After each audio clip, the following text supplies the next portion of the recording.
Hi guys, I'm back. Today I'm going to read 1 Kings 21 to 22, 2 Kings 1 to 3, Proverbs 23, and Psalm 25. Let's get started. Now Naboth the Jezreelite had a vineyard in Jezreel, beside the palace of Ahab, king of Samaria. And after this Ahab said to Naboth, "Give me your vineyard, that I may have it for a vegetable garden, because it is near my house. And I'll give you a better vineyard for it. Or, if it seems good to you, I'll give you its value in money." But Naboth said to Ahab, "The Lord forbid that I should give you the inheritance of my fathers." And Ahab went into his house vexed and sullen, because of what Naboth the Jezreelite had said to him. For he had said, "I will not give you the inheritance of my fathers." And he lay down on his bed and turned away his face and would eat no food. But Jezebel his wife came to him and said to him, "Why is your spirit so vexed that you eat no food?" And he said to her, "Because I spoke to Naboth the Jezreelite and said to him, 'Give me your vineyard for money, or else, if I please you, I will give you another vineyard for it.' And he answered, 'I will not give you my vineyard.' And Jezebel his wife said to him, 'Do you now govern Israel? Arise and eat bread, and let your heart be cheerful. I will give you the vineyard of Naboth the Jezreelite.' So she wrote letters in Ahab's name and sealed them with a seal. And she sent the letters to the elders and the leaders who lived with Naboth in his city. And she wrote in the letter, 'Proclaim a fast, and set Naboth at the head of the people, and set 2 worthless men opposite him, and let them bring a charge against him, saying, "You have cursed God and the king." Then take him out and stone him to death." And the men of the city, the elders and the leaders who lived in that city, did as Jezebel had sent word to. As it was written in the letters that she had sent to them, they proclaimed a fast and set Naboth at the head of the people. And the 2 worthless men came in and sat opposite him, and the worthless men brought a charge against Naboth in the presence of the people, saying, "Naboth cursed God and the king." So they took him outside the city and stoned him to death with stones. Then they sent to Jezebel, saying, "Naboth has been stoned. He is dead." As soon as Jezebel heard that Naboth had been stoned and was dead, Jezebel said to Ahab, "Arise, take possession of the vineyard of Naboth the Jezreelite, which he refused to give you for money." So Naboth is not alive, but dead. And as soon as Ahab heard that Naboth was dead, Ahab rose to go down to the vineyard of Naboth the Jezreelite to take possession of it. Then the word of the Lord came to Elijah the Tishbite, saying, "Arise, go down to meet Ahab, king of Israel, who is in Samaria. Behold, he is in the vineyard of Naboth, when he is gone to take possession. And you shall say to him, 'Thus says the Lord, have you killed and taken possession?' And you shall say to him, 'Thus says the Lord, in the place where dogs licked up the blood of Naboth, shall dogs lick your own blood.'" Ahab said to Elijah, "Have you found me, O my enemy?" He answered, "I have found you, because you have sold yourself to do what is evil in the sight of the Lord. Behold, I will bring disaster upon you. I will utterly burn you up, and will cut off from Ahab every male, bond or free, in Israel. And I will make your house like the house of Jeroboam the son of Nebat, and like the house of Baasha the son of Ahijah, for the anger to which you have provoked me, and because you have made Israel to sin." And of Jezebel the Lord also said, "The dogs shall eat Jezebel within the walls of Jezreel. And anyone belonging to Ahab who dies in the city, the dogs shall eat. And anyone who dies in the open country, the birds of the heavens shall eat. There was none who sold himself to do what was evil in the sight of the Lord, like Ahab, whom Jezebel his wife incited. He acted very abominably in going after idols, as the Amorites had done, whom the Lord cast out before the people of Israel. When Ahab heard those words, he tore his clothes and put sackcloth on his flesh and fasted, and lay in sackcloth and went about dejectedly.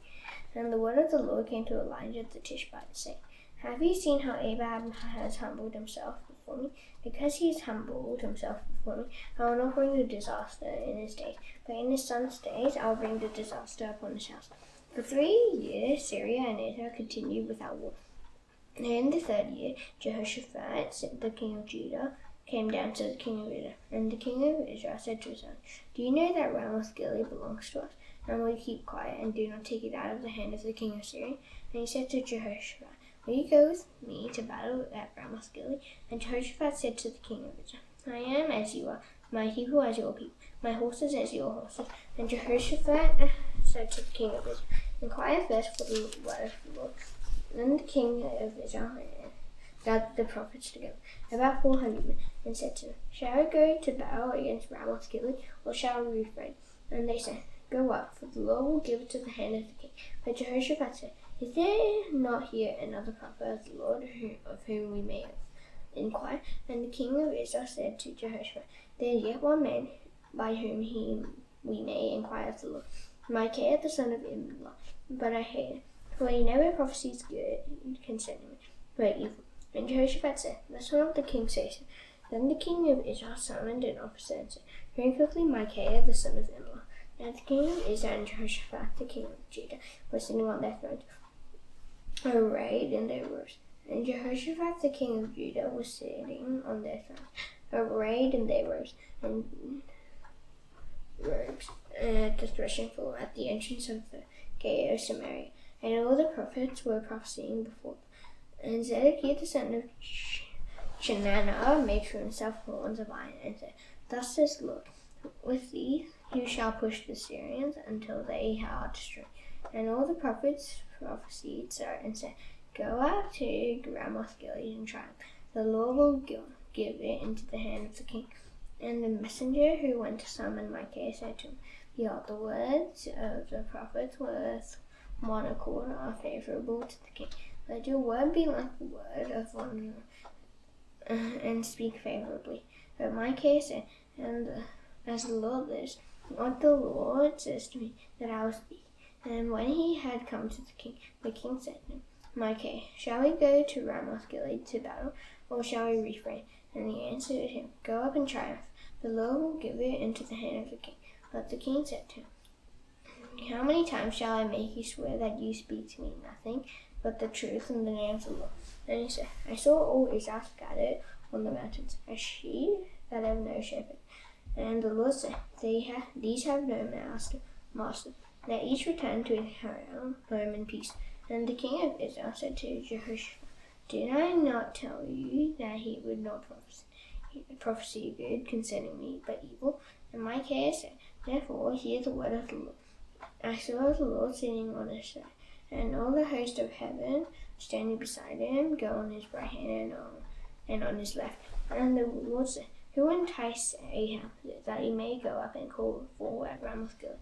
And one said one thing, and another said another. Then a spirit came forward and stood before the Lord, saying, I will entice him. And the Lord said to him, By what means? And he said, I will go out, and will be a lying spirit in the mouth of all his prophets. And he said, You are to entice him, and you shall succeed. Go out and do so.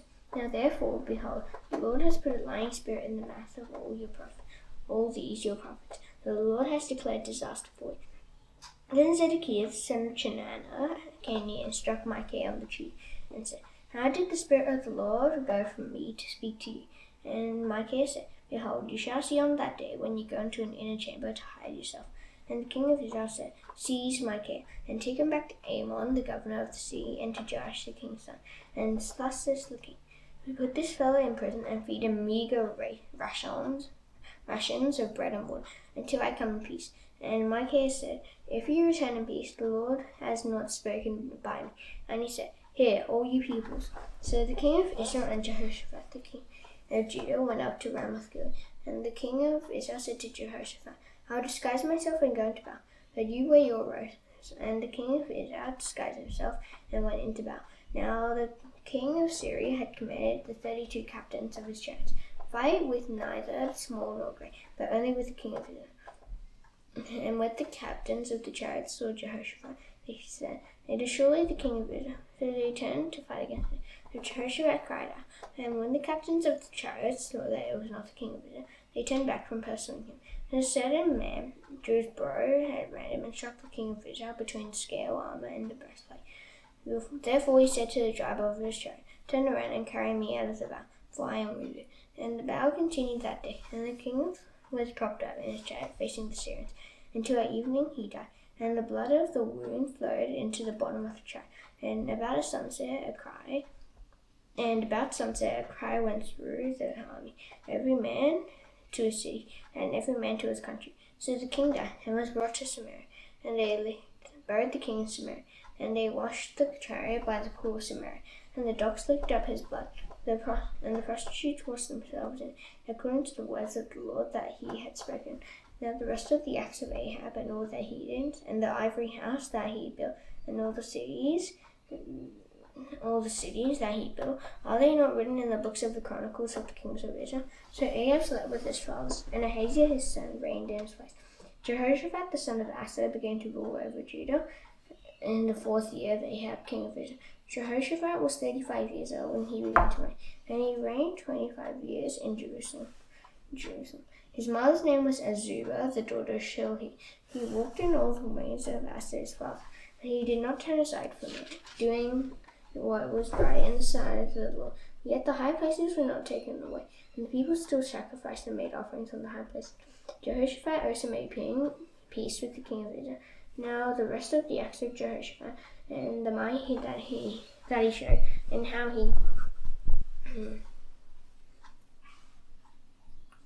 he warred, are they not written in the book of the chronicles of the kings of Judah? And from the land he exterminated the remnant of the male cult prostitutes who remained in the days of his father Asa. There was no king in Edom. A deputy was king. Jehoshaphat made ships of Tarshish to go to Ophir for gold. But they did not go, for the ships were wrecked at Ezion-Geber. Then Ahaziah, the son of Ahab, said to Jehoshaphat, "Let my servants go with your servants in the ships." But Jehoshaphat was not willing. And Jehoshaphat slept with his fathers and was buried with his fathers in the city of David his father. And Jehoram his son reigned in his place. Ahaziah, the son of Ahab, began to reign over Israel in Samaria in the 17th year of Jehoshaphat king of Judah. And he reigned 2 years over Israel. He did what was evil in the sight of the Lord, and walked in the way of his father, and in the way of his mother, and in the way of Jeroboam the son of Nebat. He made Israel to sin. He served Baal and worshipped him, and provoked the Lord, the God of anger, to anger in every way that his father had done. 2 Kings 1-3. After the death of Ahab, Joab rebelled against Israel. Now Ahaziah fell through the lattice in his upper chamber at Samaria, and lay sick. So he sent messengers, telling them, "Go, inquire Baal-zebub, the god of Ekron, whether I shall recover from this sickness." But the angel of the Lord said to Elijah the Tishbite, "Arise, go up to meet the messengers of the king of Samaria, and say to them, Is it because there is no God in Israel that you are going to inquire of Baal-zebub, the god of Ekron? Now therefore, thus says the Lord, you shall not come down from the bed to which you have gone up, but you shall surely die." So Elijah went. The messengers returned to the king, and he said to them, "Why have you returned?" And they said to him, There came a man to meet us, and he said to us, "Go back to the king who sent you, and say to him, Thus says the Lord, is it because there is no God in Israel that you are sending to inquire of Baal-zebub, the god of Ekron? Therefore you shall not come down from the bed to which you have gone up, but you shall surely die." And he said to him, "What kind of man was he who came to meet you and told you these things?" They answered him, "He wore a garment of hair with a belt of leather around his waist." And he said, "Is it Elijah the Tishbite?" Then the king sent to a captain of 50 men with his 50. He went up to Elijah, who was sitting on top of a hill, and said to him, "O man of God, the king says, come down." But Elijah answered the captain of 50, "If I am a man of God, let fire come down from heaven and consume you and your 50. Then fire came down from heaven and consumed him and his 50. Again the king sent to him another captain of 50 men with his 50. And he answered and said to him, "O man of God, this is the king's order. Come down quickly." But Elijah answered him, "If I am a man of God, let fire come down from heaven and consume you and your 50. Then the fire of God came down from heaven and consumed him and his 50. Again the king sent the captain of a third 50 with his 50. And the third captain of 50 went up and came and fell on his knees before Elijah had entreated him. "O man of God, please let my life and the life of these 50 servants of yours be precious in your sight." Behold, fire came down from heaven and consumed the 2 former captains of 50 men with their 50s. "But now let my life be precious in your sight." Then the angel of the Lord said to Elijah, Go down with him, do not be afraid of him. So he arose and went down with him to the king, and said to him, Thus says the Lord, because you have sent messengers to inquire of Beelzebub, the god of Ekron, is it because there is no God in Israel to inquire of his word? Therefore you shall not come down from the bed to which you have gone up, but you shall surely die. So he died according to the word of the Lord that Elijah had spoken. Jehoram became king in his place in the 2nd year of Jehoram, the son of Jehoshaphat, the king of Judah, because Ahaziah had no son. Now the rest of the acts of Ahaziah that he did, are they not written in the book of the Chronicles of the kings of Israel? Now when the Lord was about to take Elijah up to heaven by a whirlwind, Elijah and Elisha were on their way from Gilgal. And Elijah said to Elisha, Please stay here, for the Lord has sent me as far as Bethel. But Elisha said, As the Lord lives, and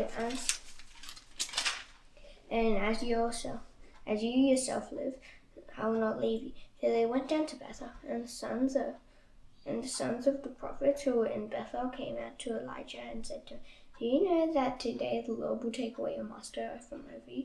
And he said, Yes, I know. Keep quiet. And Elijah said to Elisha, Please stay here, for the Lord has sent me to Jericho. But he said, As the Lord lives, as you yourself live, I will not leave you.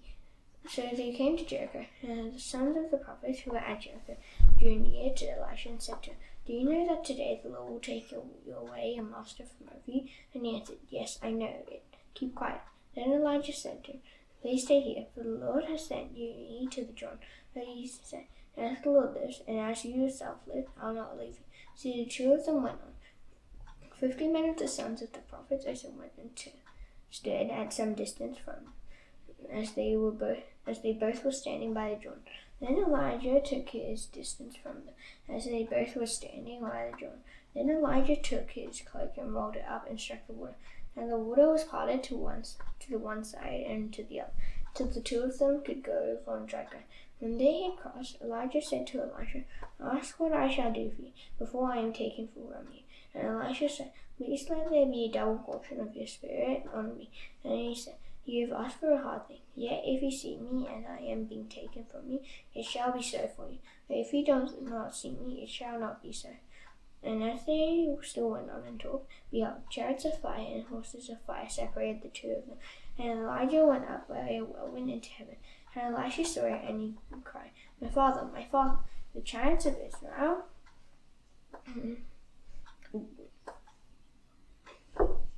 the chariots of Israel and its horsemen. And he saw him no more. Then he took hold of his own clothes and tore them into pieces.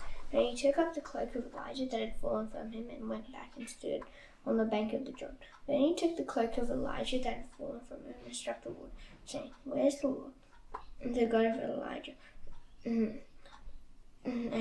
when he struck the water was parted to the one side and to the other, and Elisha went over. Now when the sons of the prophets who were at Jericho saw him opposite them, they said, The spirit of Elijah rests on Elisha. And they came to meet him and bowed to the ground before him. And they said to him, Behold now, there are with your servants 50 strong men. Please let them go and seek him also. It may be that the Spirit of the Lord has caught him up and cast him upon some mountain or into some valley. And when he said, You shall not send. But when they urged him till he was ashamed, he said, Send. And they sent therefore 50 men. And for 3 days they sought him, but did not find him. And they came back to him while he was staying at Jericho. And he said to them, Did I not say to you, do not go? Now the men of the city said to Elisha, Behold, the situation of the city is pleasant, and as my Lord sees, how the water is rough, and the land is unfruitful. He said, Bring me a new bowl, and put salt in it. So they brought it to him. Then he went to the spring of water and threw salt in it and said, Thus says the Lord, I have healed this water. From now on, neither death nor miscarriage shall come from it. So the water has been healed to this day, according to the word that Elisha spoke. He went out from there to Bethel. And while he was going up on the way, some small boys came out of the city and jeered at him, saying, Go up, you bald head! Go up, you bald head! And he turned around, and when he saw them, he cursed them in the name of the Lord. And 2 she-bears came out of the woods and tore 42 of the boys. From there he went on to Mount Carmel, and from there he returned to Samaria. And the 18th year of Jehoshaphat, king of Judah, Jehoram, the son of Ahab, became king of Israel in Samaria, and he reigned 12 years. He did what was evil in the sight of the Lord, though not like his father and mother, for he put away the pillar of Baal that his father had made. Nevertheless, he clung to the sin of Jeroboam, the son of Nebat, which he made Israel to sin. He did not depart from it. Now Misha, king of Moab, was a sheep breeder, and he had to deliver to the king of Israel 100,000 lambs and the wool of 100,000 rams. But when Ahab died, the king of Moab rebelled against the king of Israel. So King Jehoram marched out of Samaria at that time and mustered all Israel. So he went and sent word to Jehoshaphat, king of Judah. The king of Moab has rebelled against me. Will you go with me to battle against Moab? And he said, I'll go. I am as you are, my people as your people, my horses as your horses. And then he said, by which way shall we march? Jehoram answered, by the way of the wilderness of Edom. So the king of Israel went with him, with the king of Judah and the king of Edom. And when they had made a circuitous march of 7 days, there was no water for the army or for the animals that followed them. Then the king of Israel said, alas, the Lord has called these 3 kings to give them into the hand of Moab. And Jehoshaphat said, is there no prophet of the Lord here, through whom we may inquire of the Lord? And one of the king of Israel's servants answered, Elisha the son of Shaphat is here. Then one of the king of Israel's servants answered, Elisha the son of Shaphat is here, who poured water on the hands of Elijah. And Jehoshaphat said, the word of the Lord is with him. So the king of Israel and Jehoshaphat and the king of Edom went down to him. And Elisha said to the king of Israel, what have I to do with you? Go to the prophets of your father and to the prophets of your mother. And the king of Israel said to him, no, it is the Lord who has called these 3 kings to give them into the hand of Moab.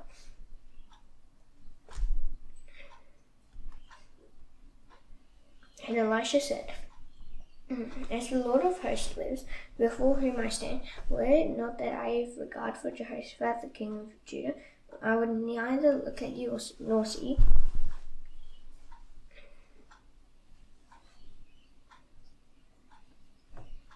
But now bring me a musician. And when the musician played, the hand of the Lord came upon him, and he said, thus says the Lord, I'll make this dry stream bed full of pools, but thus says the Lord, you shall not see wind or rain, but that stream bed shall be filled with water, so that you shall drink, you, your livestock, and your animals. This is a light thing in the sight of the Lord. He will also give the Moabites into your hand, and you shall attack every fortified city and every choice city, and shall fell every good tree and stop up all springs of water, and ruin every good piece of land with stones. The next morning, about the time of offering the sacrifice, behold, water came from the direction of Edom, till the country was filled with water.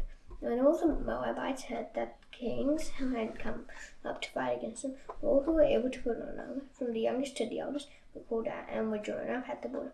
And when they rose early in the morning, and the sun shone on the water, the Moabites saw the water opposite them as red as blood. And they said, this is blood. The kings have surely fought together and struck one another down. Now then, Moab to the spoil. But when they came to the camp of Israel, the Israelites rose and struck the Moabites, till they fled before them. And they went forward, striking the Moabites as they went. And they overthrew the cities, and on every good piece of land, every man threw a stone until it was covered.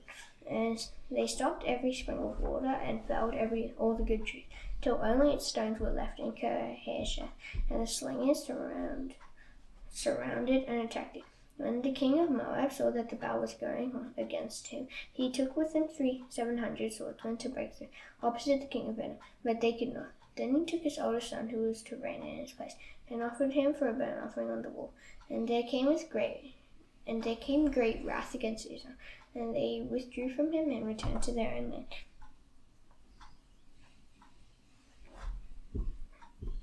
Now the wife of one of the sons of the prophets cried to Elisha, your servant, my husband, is dead, and you know that your servant feared the Lord. But the creditor has come to take my 2 children to be slaves. And Elisha said to her, what shall I do for you? Tell me, what have you in the house? And she said, your servant has nothing in the house except a jar of oil. And he said, go outside, borrow vessels from all your neighbors, empty vessels and not too few. Then go in and shut the door behind yourself neighbors empty vessels and not too few. Then go in and shut them. Proverbs 23. Proverbs 15.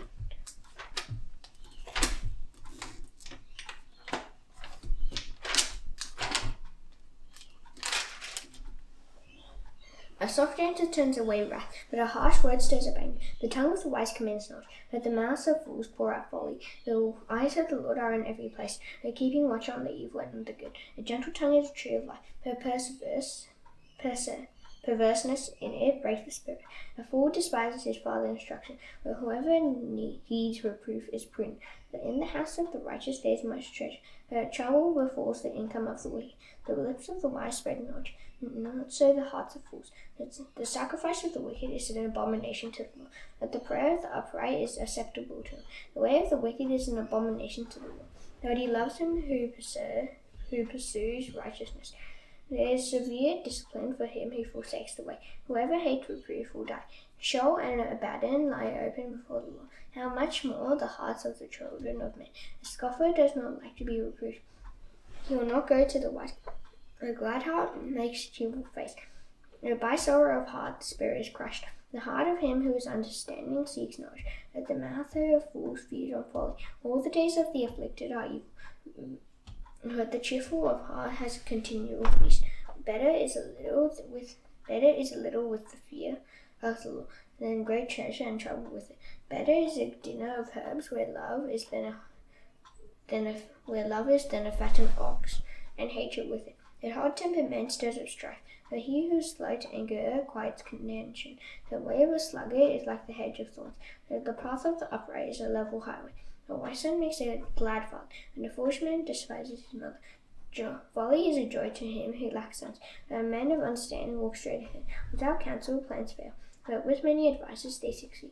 To make an apt answer is a joy to a man, and a word in season, how good it is. The path of life leads upward for the student, that he may turn away from Sheol beneath.